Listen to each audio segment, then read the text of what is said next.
My stepdaughter told me she wasn't ever going to love me because her dad was a better man than me. I smirked and calmly looked away. When I told my wife about this, she said, "Why are you surprised? Isn't that the truth?" So I nodded and left her. The next morning, I took action, and it wasn't an easy one. I will tell you everything. First, let me quickly thank you for your continuous support. This means a lot to us. If you enjoy the stories we share, kindly subscribe to this channel. It will be great if you can leave a comment on which city you are watching from. We might just give you a shout out in our next story. Today's special shout out goes to Ray Hilton from New York. We are glad you enjoy our stories. Now let's go deeper into the story. I always believed that love could be earned. That if I just did enough, showed up enough, paid enough, sacrificed enough, it would find its way back to me. When I married Lisa, I knew she came with a past, and I accepted it willingly. Her daughter, Maya, was 15 then. Moody, guarded, and loyal to the memory of her father like a knight sworn to a ghost king. I never tried to replace him. I only tried to show her that I was steady, dependable, the kind of man who didn't leave. For 4 years, I paid every bill in that house. Phone plans, car insurance, groceries, Maya's private college tuition, none of it cheap. I worked extra hours and rarely complained. Lisa wasn't working when we met. She said she wanted to go back to school and become a counselor. I supported that, even when the bills doubled and the appreciation dwindled. I told myself it would all balance out someday, that we were building something solid, something real. But there were cracks in that illusion.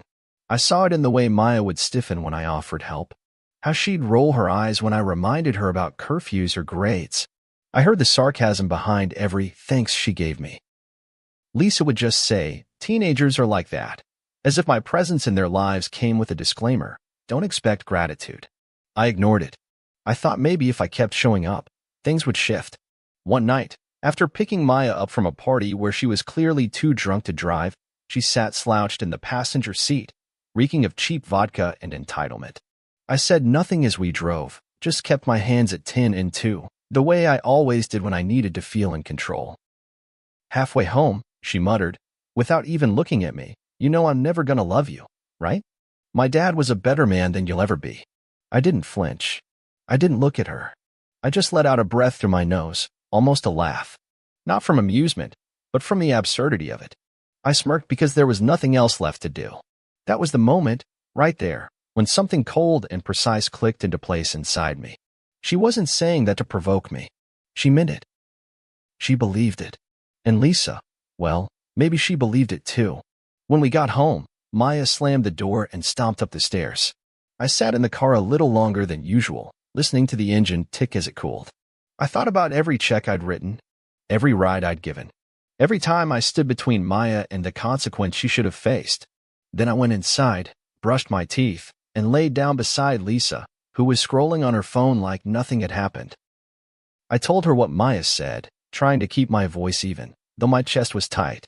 She didn't even look up, just said, "Why are you surprised? Isn't that the truth?" That silence that followed, it was the loudest moment of my life. I turned to look at her, half expecting a smirk, a glint of sarcasm, something that told me she didn't really mean it. But no, just a blank face, illuminated by the glow of her screen. She meant it. I nodded slowly, like I was agreeing with her. But really, I was just agreeing with myself, agreeing that I'd had enough. I didn't argue, didn't yell, didn't demand respect. I just turned onto my side and stared at the wall until sleep found me. Because in that moment, I knew what tomorrow was going to look like. I was done playing the fool in a family that never wanted me to begin with. The next morning, the sun rose like it always did, spilling light across our bedroom as if nothing had changed. But everything had. I moved through the house with a calm so foreign it almost felt like someone else had slipped into my skin. Lisa was still asleep, her face peaceful in that way only people who feel secure in their lives can afford. I watched her for a moment, not with love or resentment, just clarity. The kind that hits you when the blindfold comes off, and the room you thought was safe turns out to be nothing but shadows and illusions. I brewed coffee in silence, poured it into my thermos, and sat at the kitchen table staring at the refrigerator covered in photos. Photos of Lisa and Maya at the beach. Maya in her graduation gown. Maya with her dad, his face blurred but unmistakable, held in a frame Lisa kept near the microwave. There wasn't a single photo of the three of us. Not one. That's when I reached for my phone and called the bank. Hi. Yes. I need to make some account changes. My voice was steady, professional. The way I sounded in work meetings when I had to fire someone. I canceled the auto pay for Lisa's phone, removed my name from the tuition payments, suspended the additional card I'd given Maya for emergencies. I changed the Netflix password too, not out of spite, but because I finally realized I didn't owe them comfort. When Lisa came down in her robe, rubbing her eyes and yawning, I was already dressed and ready to leave. You're up early, she said, opening the fridge like she hadn't gutted me 12 hours earlier. I nodded, sipping my coffee. Yeah, got some things to take care of. She didn't ask what. Of course she didn't. She was used to me handling things. And that was the problem. At work, I spent most of the day in my office, avoiding small talk and sipping burnt coffee. I called a lawyer during lunch, the kind that doesn't mess around. Told him I wanted to get the ball rolling on a divorce. No spousal support, clean break, and I'd happily walk away from most assets if it meant I'd never have to see that blank expression on Lisa's face again. That night, I didn't go home. I stayed at a hotel near the edge of town, a cheap but clean place where the bed didn't smell like betrayal. I texted Lisa, "Don't wait up. We'll talk tomorrow." The next morning, I showed up at the house just after sunrise, keys in hand, heart steady. Lisa was in the kitchen, this time fully dressed, like she already knew the tide had shifted. "What's going on, Mark?" she asked, arms crossed. I walked past her, went to the bedroom, and started packing my things. Just the essentials. The rest could rot for all I cared. "Mark," she snapped, following me. "What the hell are you doing?" I paused, looked at her. She was angry, confused, good. Let her feel what I'd been drowning in for years. "I'm leaving," I said simply. She scoffed, actually scoffed. Because of what Maya said? She's a kid. She didn't mean it. I stared at her. "And what about what you said?" She opened her mouth, then closed it. Nothing came out. And that silence? It told me everything I needed to know. I zipped my suitcase, stood tall, and said, "I've been a father to that girl longer than her real one ever was. Paid for things he never touched. Gave up pieces of myself trying to fit into a family that never had room for me. I thought I was building something with you, Lisa, but I was just funding someone else's comfort." "You're overreacting," she hissed. I laughed once. Cold. "No, I'm reacting exactly as I should have years ago." I walked out of that house without looking back. Every step felt like shedding dead skin. That night, I slept soundly, not because I wasn't hurt, but because I had finally chosen myself. The next few days moved like a slow, satisfying exhale. I stayed at that hotel longer than I intended, not because I had nowhere to go, but because I was savoring the silence, the absence of walking on eggshells, of being invisible in my own home. For the first time in years, I didn't feel like I had to perform to be tolerated. I wasn't playing the role of husband, father, provider. I was just Mark, and that was enough. I rented a modest apartment downtown. Nothing fancy, just clean and quiet with a view of the old courthouse and a tree that bloomed too early every spring. I filled it with my things and my things alone. No pastel throw pillows I hated. No fridge full of organic snacks Maya never thanked me for. Just my coffee, my beer, my peace. The lawyer moved fast. Papers were drafted by the end of the week. My request was clear. No spousal support, no entanglements. Let her keep the house. I didn't want a single square inch of it. I just wanted out, free and clean. Meanwhile, I combed through every financial tie I still had to them. Lisa's gym membership? Gone. The second car insurance plan? Removed. I even called the college and made sure Maya's tuition plan was officially terminated. I informed them I was no longer the responsible party. The administrator's voice dropped to a whisper when she asked, "Are you sure, sir?" "I'm sure," I said. And I was. I expected fireworks when the consequences finally caught up to them, but what I got was silence, for a while. A silence that confirmed what I already knew. They didn't come looking for me because they missed me. They came when the money stopped. A week later, Lisa showed up outside my office. I saw her through the glass, arms crossed, fake calm in her eyes. My assistant buzzed me, but I told her to let Lisa wait. I finished 2 emails before I opened the door. "You couldn't have given us a warning?" she said before I could even speak. You just cut off everything? Do you have any idea what you've done to Maya? I leaned against the frame. She said her dad was the better man. Let him pay for her education. Lisa blinked. Mark, you know he won't. He hasn't even seen her in years. Not my problem, I said, and it wasn't. Not anymore. She's devastated. No, she's inconvenienced, I corrected. There's a difference. Lisa's face cracked a little then. You're being cruel. That word, cruel, sat wrong in my mouth. Like she'd suddenly forgotten the years I bent myself backwards to make their lives easier. Like I hadn't swallowed disrespect in polite doses until I was sick with it. No, I said slowly. Cruel is taking from someone endlessly and pretending it's their duty. Cruel is watching me pay your bills and treat your daughter like my own while you sit in silence every time she spit in my face. This is just justice. Lisa didn't say anything, just stood there blinking, like maybe now she finally saw me. But it was too late for that. When Maya came to see me the next day, because of course, now it was her turn, she wasn't crying. She was angry. You seriously just stopped paying? Do you even care what that does to my future? I sat behind my desk and folded my hands. I cared. A lot. For 4 years. But you made it clear I was never part of your family. I'm just acting accordingly. She scoffed, just like her mother. Whatever. Dad would never do this. I smiled genuinely, this time. Then call him. She didn't have a comeback. Just stormed out like a child denied her favorite toy. I watched her go with a strange, aching calm. I wasn't angry. I wasn't bitter. I was just done. And that was the most powerful feeling I'd ever had. It didn't take long for the dust to settle, and when it did, it revealed just how little they had expected me to mean what I said. I suppose they thought I was bluffing, that I'd cool off, come back with my tail tucked between my legs, maybe apologize for overreacting. But the truth was, I'd never been more sane, more grounded.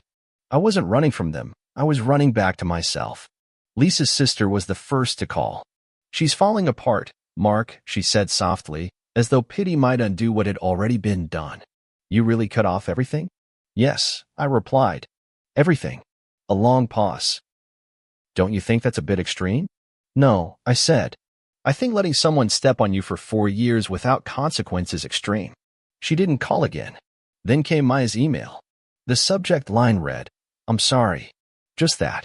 The body of the message was longer than anything she'd ever said to me in person. It started off angry, then softened halfway through.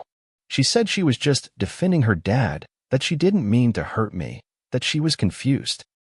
Said she realized now how much I'd done for her, how much I'd covered, how much I must have cared. She ended it with, I just want to talk. Please. One more chance. I didn't respond. That same evening, Lisa showed up at my apartment door. No warning, no text. Just a knock at 8:43 p.m. I opened the door halfway, leaned on the frame. She looked tired. Not the kind of tired that comes from lack of sleep, but the kind that creeps in when you finally understand something too late.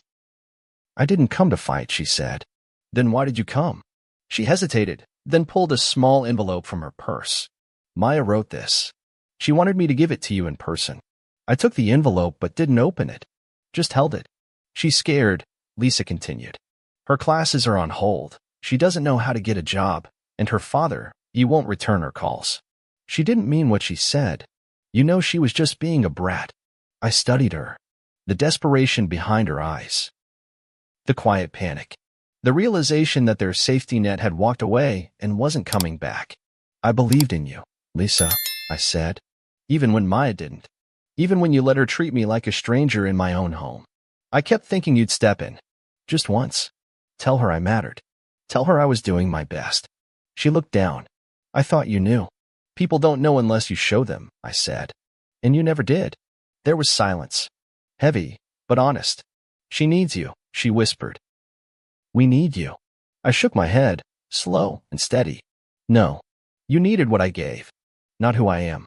She opened her mouth to speak again, but I held up my hand. Tell Maya to go back to her father. You both said he was the better man. Let him be. And then I shut the door. I stood behind it for a moment, listening. There was no knock, no plea, just footsteps fading down the hallway, leaving behind only the letter in my hand. I didn't open it, not because I didn't care, but because I finally cared more about my peace than their redemption. The lawyer slid the final papers across the table, his pen already poised beside the dotted line. The room was sterile, cheap art on the walls, water cooler in the corner, the faint hum of a printer spitting out someone else's fresh start. I glanced at Lisa, seated across from me in a blouse I used to compliment. She didn't look at me. She hadn't, really, since the door shut in her face that night. "Everything's in order," the lawyer said. "No contest. Once you both sign, we'll file and be done." Done. That word hit like a soft thud in my chest. Not painful, just final. I picked up the pen, signed my name with deliberate strokes, then pushed the papers across the table. Lisa hesitated for a second, maybe out of pride, maybe regret. But then she signed too, eyes still fixed on some invisible point in the distance. And just like that, it was over. There were no tears, no raised voices, no last-minute apologies or what-ifs. Just two people sitting in silence, severing the last legal thread between them. Outside the building, I breathed deep. The air was warm, thick with the promise of summer. A few leaves scraped across the sidewalk. I felt like I'd been holding my breath for 4 years and had only just now remembered how to let it out. That night, I celebrated the only way I knew how, alone, but at peace.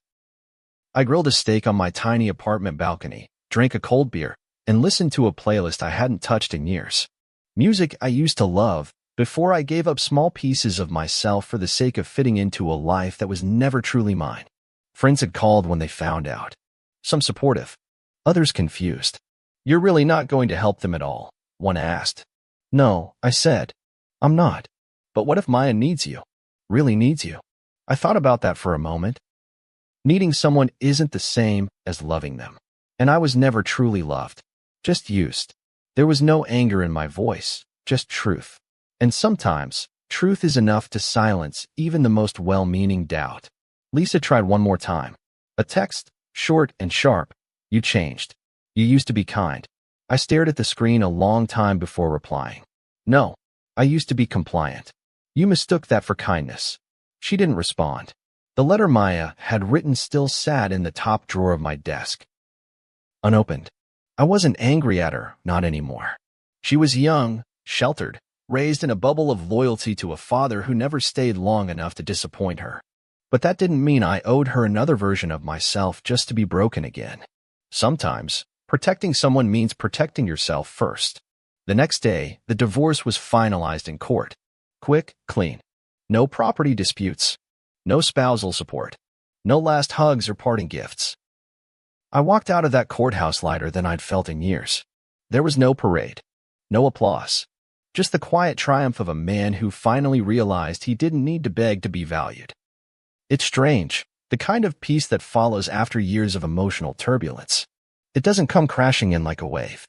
It creeps in slowly, quiet, and cautious, as if it doesn't quite believe it belongs to you. But one morning you wake up, make your coffee, and realize the silence in your home isn't cold or empty, it's sacred. It's yours. 3 months had passed since the divorce was finalized.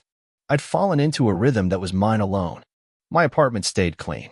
My calendar stayed open. I started reading again.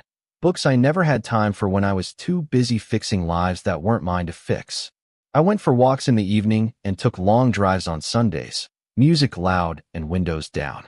The city felt new again. Or maybe it was me who had changed. People kept asking if I'd heard from Lisa or Maya. I hadn't. Not really. A few messages from Maya's college came through, automated reminders about unpaid tuition and deregistration. I didn't respond. A few mutual acquaintances dropped vague updates. Lisa was looking for work. Maya moved back in with her grandmother. Their father was still MIA, of course. Some habits die hard. I thought about Maya more often than I admitted. Not with bitterness, but with something quieter. A sadness, maybe.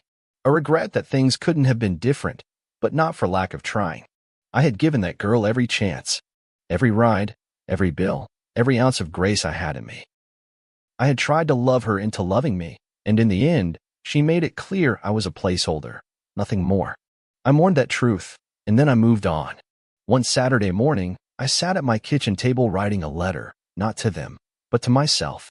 I hadn't planned it. I just picked up the pen and started. "Dear Mark, you did everything you could. You showed up. You stayed. You gave until there was nothing left to give. And when they showed you who they were, you believed them. That's not weakness. That's wisdom. You're not cold for walking away. You're not cruel for choosing peace. You're free. And from this moment on, you will never again beg to be seen. You are enough. Always have been. I folded the letter and placed it in my desk drawer, right next to Maya's. Still unopened. Still unread. Because some things don't need answers. Some chapters close without final conversations. Some love stories never become mutual. And that's okay. I had no interest in revenge. No desire to watch them suffer. I just didn't want to carry them anymore. Not their needs. Not their guilt. Not their silence. The last bill I ever paid for them wasn't financial. It was emotional. And I'd paid it in full. Now, I spend my days on my terms.